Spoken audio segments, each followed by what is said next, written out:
The PDP entered into this contest with a predetermination to ensure that attacks are launched on the polling units across the state, most especially here in Delta Central, to destroy the votes.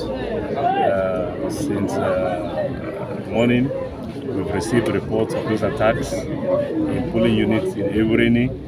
We've received the same in Ugeli South. We've received the same in, I believe, in Utiri in Ugeli. And of course, there's some mischief going on since last night in Baramatu and Obraza. I want to say that last night all the security chiefs that are supposed to be operating here were all with the chairman of the local government in Kana plotting how to rig this election. All this kind of conduct cannot help our country. We continue to bemoan the things that happen to Nigeria, but it is we, the Nigerians, that are doing this. It's not just the big politicians.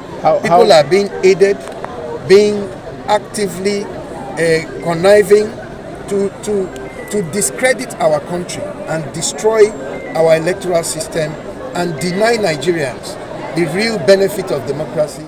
Well, from my own polling unit, I can see that everything is going orderly.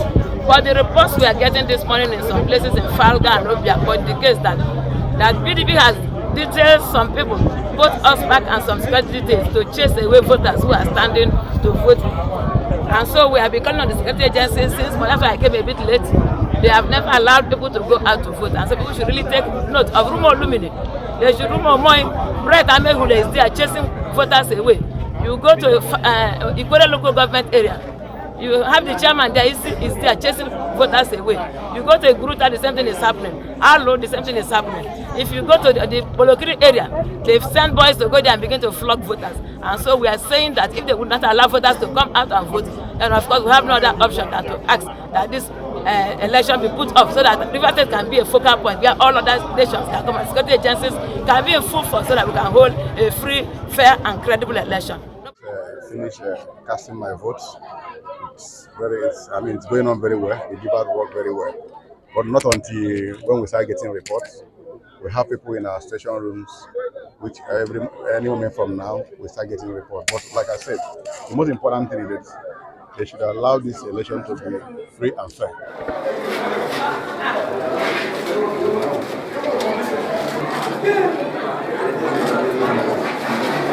Thank you. I think there's much improvement on the previous election, because if you see the turnout, it's much more than before, and also the orderliness, it is the security situation, even though the other one too was good, but there's much improvement now. So you can see that people are accepting, the ethics of democracy, and I think this is very, very encouraging. This man not allow me to go and vote. See the two of them. You. See the sick man. What are you saying? She said she's sick. So allow her. And anybody with PVC, allow the person to If pass. they say they are going to vote, let them tell you where they are polling. Stay high, huh? Thank you, sir. Please. No, you can't be here. It's still money.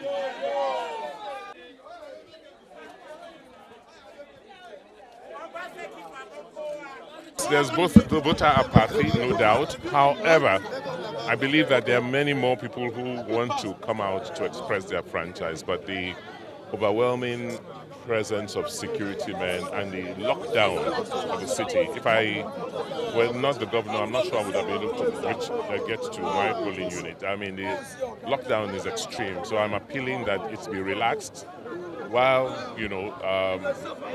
security adequate measures are taken to monitor and police people's activities, but not prevent people from getting to their polling units. Right now, people are being prevented or they're being deterred from going to vote. So we're saying there should be some balance. This is extreme. From what I saw so far, the process is going seamlessly without any hiccups.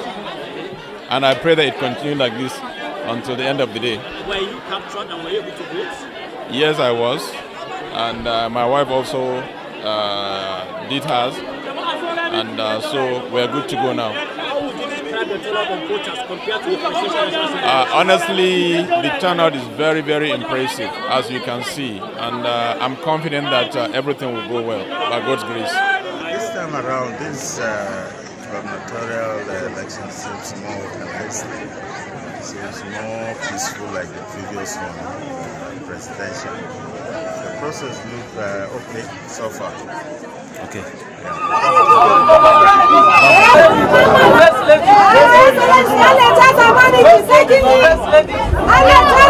The D-Day voting has commenced already, and as you have rightly said, I came here within a second. I've been able to get accredited, and then I've also voted. I can say that INEC has really improved on the exercise, and today's voting process is I'll score it as very excellent.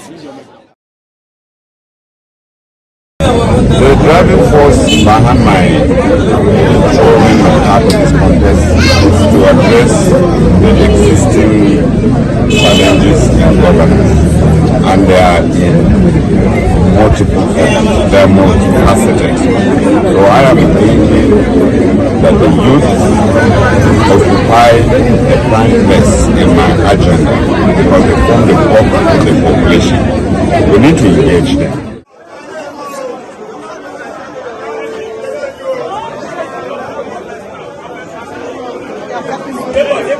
Let's go.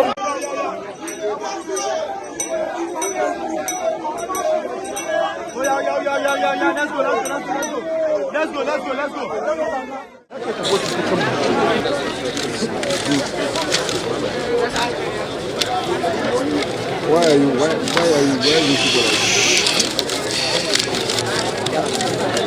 Good afternoon, sir. People have come out in mass to ensure they exercise their universal suffrage, and everything appears very peaceful and orderly. We thank God for that. Are you confident of winning this election? By the grace of God, the election has just started. One would not say, but certainly this is my home base, and almost everybody is for me. I don't know the other side, but I know that I have campaigned very well, and I have spoken and I have done well as a governor. So I'm very hopeful that by the grace of God, they will vote me for the second time. Outcome of this election, whichever way it goes. Definitely, whichever way it goes. I'm a Democrat, and as a Muslim, I believe that it is God that gives power, and He takes power and gives to anybody that He wishes. So I'm ready to take the outcome of whatever comes out of this election.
Go.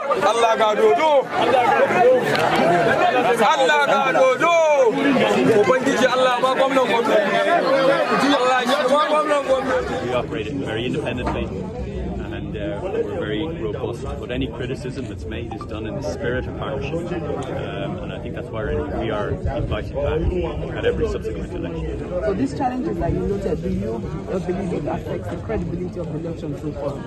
Well, as I mentioned earlier, the criteria that we test the election against are the commitments that Nigeria already has in its own legislation and in the conventions, the international conventions that Nigeria has signed up to.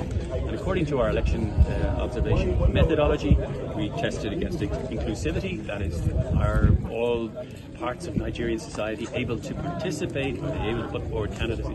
We look at transparency. Do people have confidence in the commission, in the candidates, in the selection process? And we look at the overall credibility of the election. But that's something that we will do at the end of the process. I know it's frustrating. We'd like to hear a validation right now. But because we follow this methodology very carefully, we end up with a final report which is credible itself and which is robust and people rely on it. And therefore, we'll stick to that methodology and be able to reduce it.